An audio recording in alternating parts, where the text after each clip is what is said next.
Hi friends, today I want to cover how to create this magnificent oven seafood bake. I love this dish. It's one of my favorites of all time, and I hope it becomes one of yours too. So the concept here that we're going to focus on is we're going to go ahead and get all of our ingredients pre-measured, put them in little containers, have everything you need right there handy for you. Easiest way to make cooking simple and fun is to pre-measure everything and just have it ready. So when you need it, you can just pop it in real fast. Now, the ingredients in the cookbook says that we want to bring the brine water to a boil. And let's talk about the brine. That's a marvelous recipe just for the brine. So what we're really doing is we're doing the brine, which is special flavors. You're going to love that. And then there's also the seafood bake, and they both had liquids in them. They're just slightly different. And we're going to do that today. We're going to walk you through it, and you're going to be able to cook something as magnificent as what you see in the pan right here. All right, so let's start. Step one is you're getting your ingredients out, and I always would start with soaking my seafood. And I normally, for this dish, I'm going to plan on having 4 people, plan maybe on having a little leftover, but I'm going to grab 3 pounds of large or extra large frozen shrimp from the freezer section at my grocery store. Now, you can go to the fresh seafood market and get them fresh. I've had some issues with that. If you live close to the ocean and where they are farmed, then that's going to be fine. But if you live somewhere where they have to ship them, I'd suggest using the frozen because they can get old. If you ever have seafood that smells fishy, it's already bad. All right? Seafood should not smell or taste fishy like that. So the key is you soak the seafood. So I'm going to take 3 pounds of large shrimp or extra large. I'm going to probably put them in a sink because that holds so much, or a really big pot. I know we don't have a pot big enough, and I'm going to show you pictures of a bowl, but you really want 3 pounds, not 4 or 5 ounces of shrimp. Now, I might use this in warm water the first time, and then I'm going to throw away the water and spray them down, and then I'm going to put it in cold water and let them soak for, I don't know, at least an hour, something to that effect, right? We want to get all the seafood ocean smell out of them and just have that marvelous shrimp flavor. Now, I would do that if I'm cooking fish. I would do that if I'm cooking lobster, any kind of seafood other than the scallops. Scallops you want to rinse, but you don't really want to soak. So I would probably soak them for at least an hour. And so this is one of the first things you do is you get your large shrimp ready. Then if you also are going to add some mussels and clams, like I do, when you're at the deli or the frozen seafood market at your grocery or at the pier, wherever you're getting them, you want to make sure that the mussels are not open. They've come out of the ocean. And if they are at a grocery and if they're opened already, then they most likely have some kind of bacteria in them, and you want to throw those away. You don't want to purchase those if you can avoid it. And that goes for the mussels as well as the clams. And so only the best ones you want to put in, and they should be completely closed. But I'm going to soak those in cold water only. And again, put them there for, an hour or so and just let them sit in cold water. Lobster tails, I'm also going to soak in cold water. Just want to get all that extra seafood. I can rinse them all off with cold water when I'm done. But now they're soaking and they're all ready to go. So we got shrimp, we have mussels, we have clams, and lobster tails all soaking and getting themselves ready. One of the things that we will do when we do cook the lobster is to cut the shell. Now, we only want to have the lobster tails.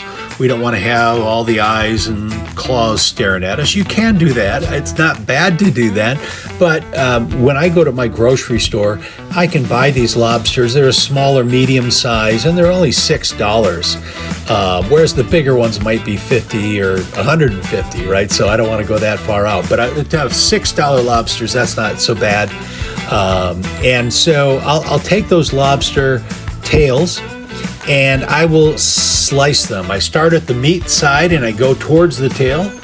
And after we cut the top of the shell, I'm going to make a Y at the very end as it connects to the tail, so that we can open that and bring the meat to the top, and that little Y helps it to open a little easier. It's just more comfortable to do that. So as soon as we're done cutting the lobster, I'm going to slide my fingers underneath the meat towards the back, and I'm going to use that tail area where it is connected like a hinge of a door. And I'm going to bring my fingers underneath, usually my middle and ring finger, and I'm going to bring those underneath, and then I'm going to just lift my hand, leaving my fingertips in the same location. I don't move those at all, and I just lift up, and the meat pops right on top of the shell. One quick motion, it's so simple. And now you can rinse out the inside shell, rinse out one last time, and it's nice and clean, ready to go. All right, so I would keep those in cold water until you're ready to put them in to the pot. Now, you have the prep of the seafood, which is always important, and you always want to keep the area clean. You want to avoid any kind of chicken is the same as seafood. You want to have a little bleach water on a cloth or something, just to keep the counters clean, something to rinse your fingers off. You want to make sure you always keep everything sanitation and nice and clean. Now, I'm going to typically go with a 6-quart pan for the brine, a bigger soup pot, if you will, not a monster pot. We're not feeding an army, but a 6-quart pan or so for the brine. And I'm going to have you put at least 2 quarts of water, maybe 3 quarts of water into the pan, so it's about halfway full. And then we're going to put about 1 cup of water into the roasting pan as a way of establishing that separate. So I'm going to have the roasting pan on the top of the stove. I'm going to have my pot for the brine on top of my stove. And as soon as I pour that water in there, I'm going to start to heat them both. From there, the brine, by definition, you may or may not know, a briny water is something where you have fresh water mixing with salt water. So it's kind of a salty water by definition. We're going to make it more than that. But you start off by having the water. You're going to add salt, and in the 3 quarts of water, you're going to put about a half a cup or 3/4 of a cup of salt, maybe a 1/4 cup for every quart, and you're going to make that plenty salty. Then I'm going to take a quart of the chicken broth. Now, you can do this for a couple ways.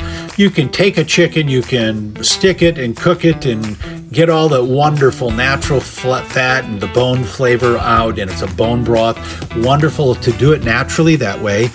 Or you can cheat. If you're new at cooking, what you're going to do probably is pick up a Swanson's chicken broth or one of the other brands that you may have tried and found that they're very tasty. And I would avoid the bone broth for this particular dish.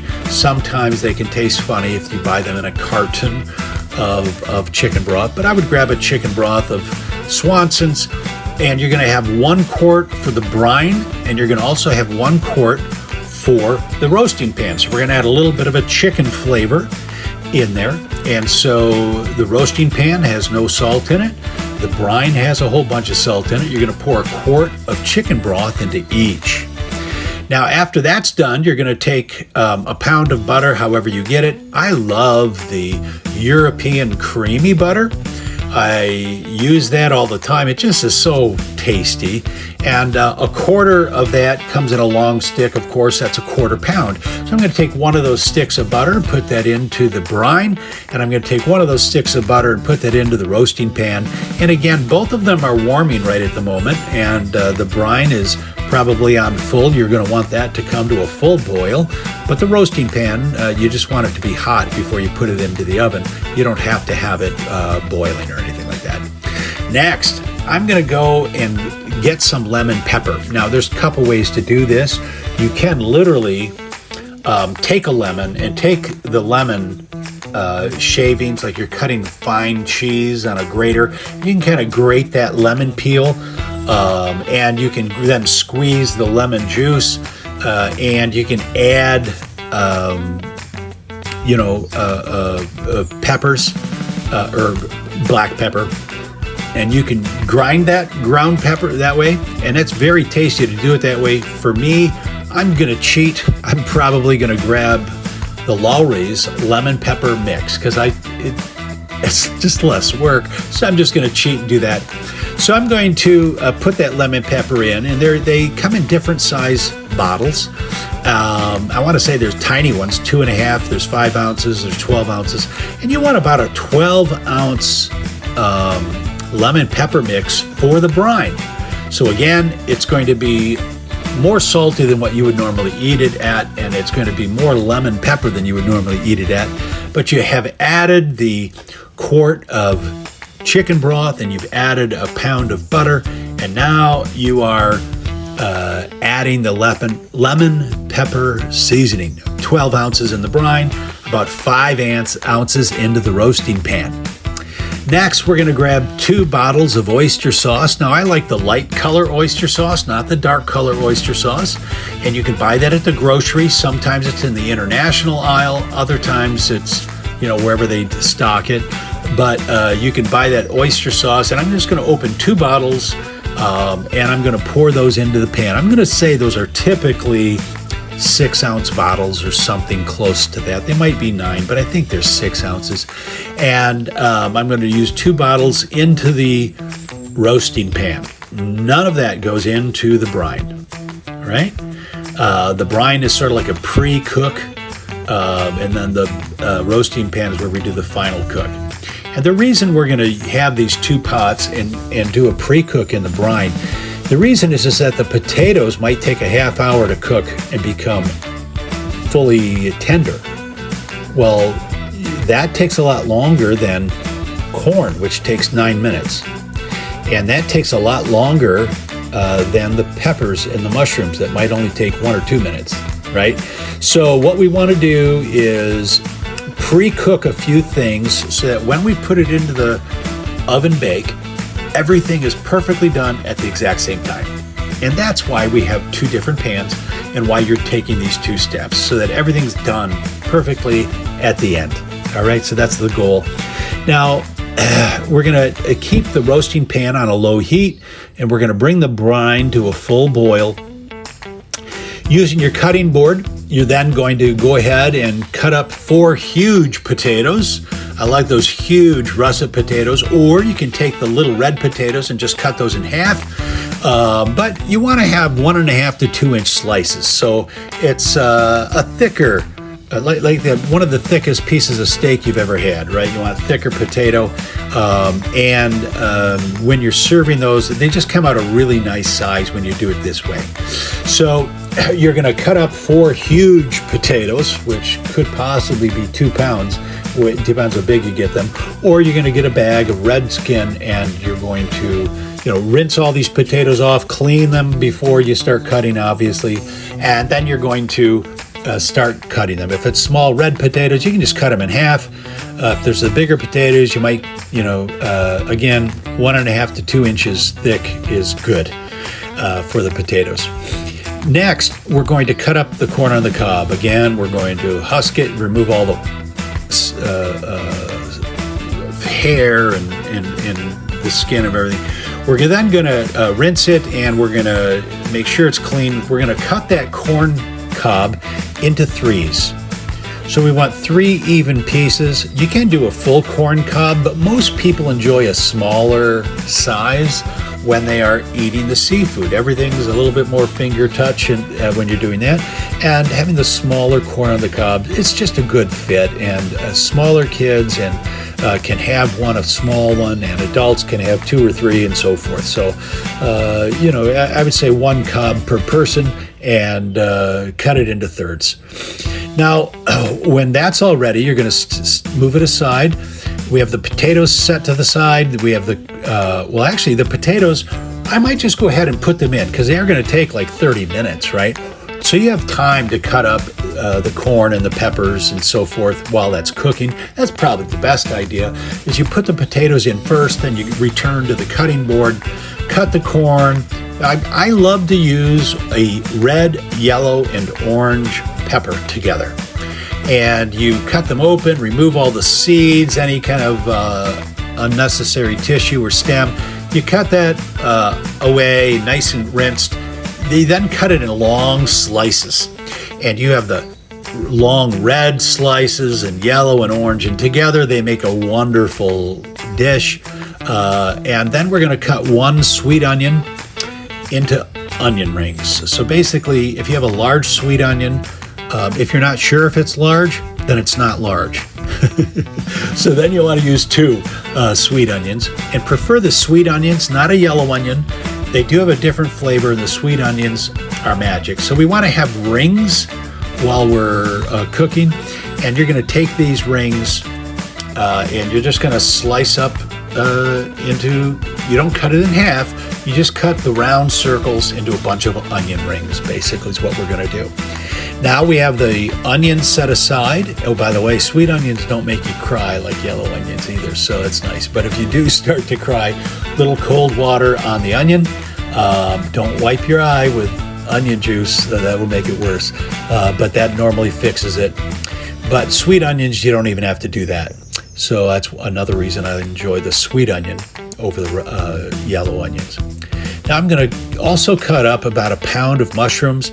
I like to have the whole mushrooms. I like to see them as white as possible. I don't want to see them covered in black and age spots and stuff like that.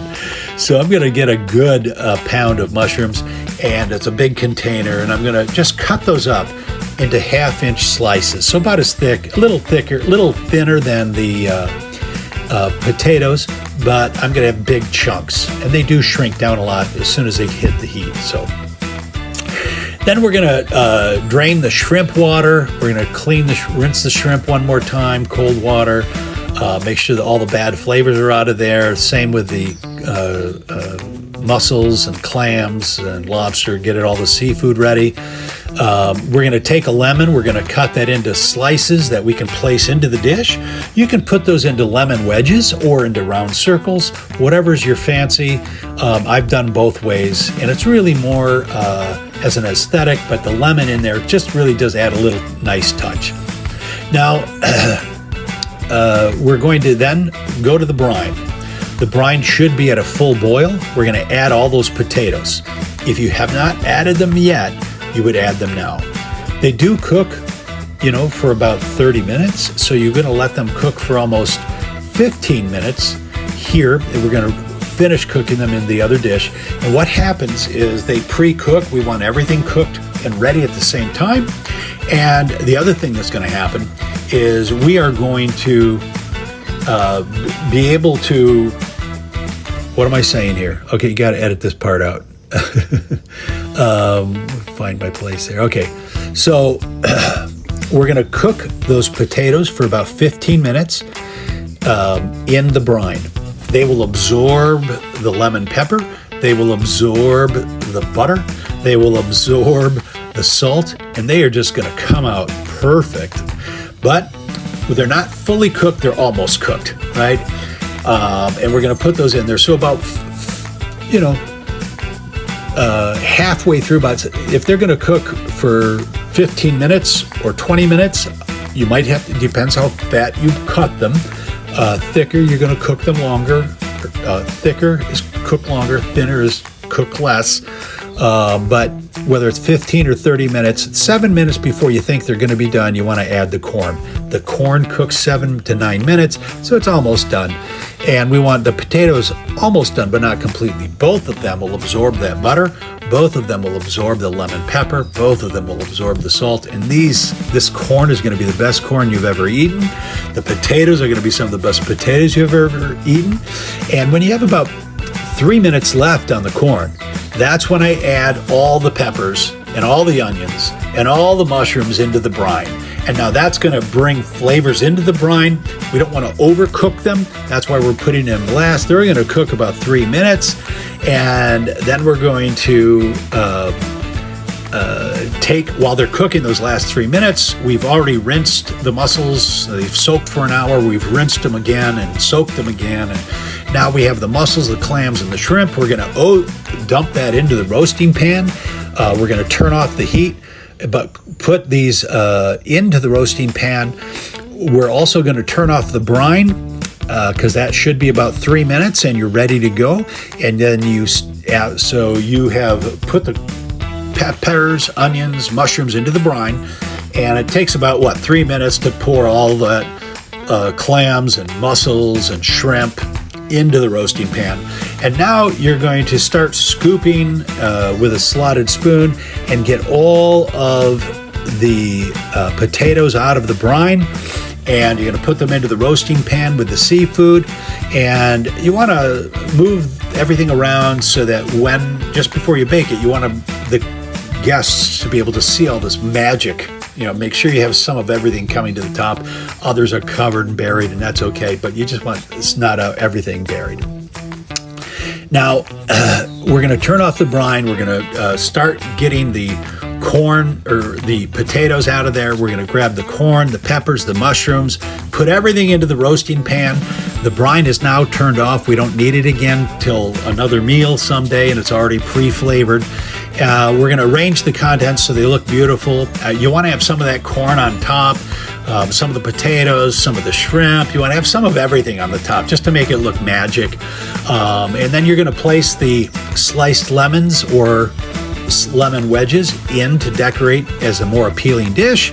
And then you also are going to take a few shoots of parsley, just drop those in there as an appetizer, and the colors are just going to pop into your eyes, and it's going to say, oh my gosh, this looks wonderful. Right at this point, just before I put everything into the oven, I'm going to take 2 cups of brine, and it has all those wonderful flavors in it. I'm going to take 2 cups, I'm going to pour it over the lobster and into the dish and get those flavors in there. I'm then going to take, I got the lemon in there, the parsley tops are in there, and I'm going to take just a little bit of Cajun seasoning, and I'm going to take just a little of that and just sprinkle a little on top of the lobsters. Normally I'm thinking of 4 lobster tails, but whatever you have is fine. And just a little bit on top of there after I poured the brine on top. Now I'm ready to put the seafood in to the oven. Everything's there. It's looking pretty. I lift it up. I put it into the oven at 400 degrees. It's going to cook for 15 minutes, and that lobster is going to come out roasted beautiful. All right. And while you're waiting for the last 15 minutes, you need a glass and a cup or a nice white wine. It's time for you to celebrate. Time to pour yourself a little glass of white wine and take a sip and say cheers to the meal you're about to enjoy. I hope this becomes one of your favorite dishes. You do it once and you realize that brine is something you can use for weeks or even a month, or something you can store or even freeze for a future time. But it's a wonderful added way to improve the flavors of your vegetables, your potatoes, and on this dish, it just brings magic to the whole thing. So thank you so much for your interest. We're excited about this cookbook and especially excited about this seafood bake. Enjoy.